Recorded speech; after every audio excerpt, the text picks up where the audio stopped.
garin lafiya kalau. Malam me kake nema ne? Anan ne. Nan ne yadda kuɗi na. Kuɗinka? Kuɗi na anan ne da nan. Wallahi anan ne yadda kuɗi. Kana da tabbacin anan ka yadda kuɗi? Rannan da na zo anan ne yadda kuɗi. Kai malam da Sabida an gaba da galihu. An gani bako ne. Wanda damar da zan kira wani. Ko na bace kai. Ko na bace kai. Wanda damar da zan kira wani. Nan ka zo ka yadda kuɗi. Da ka zo nan daga gare ko? An muka ɗau ruwa muka baka. Tabbas haka ne. A ce an muka wannan guraren kananan alloli. Haka yake. To yanzu daga gurin zaman makoki muke yi. Ranar da ka tsaya anan aka yanka wata tsohuwa.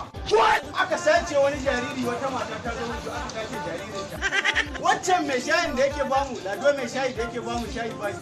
Ranar aka sace ragunan shi. Ya siyo jiwa matar shi layya. Dan haka billahi ba ta nan na biyo ba. Ba ta nan na biyo ba. Wallahi ba kai sai ba.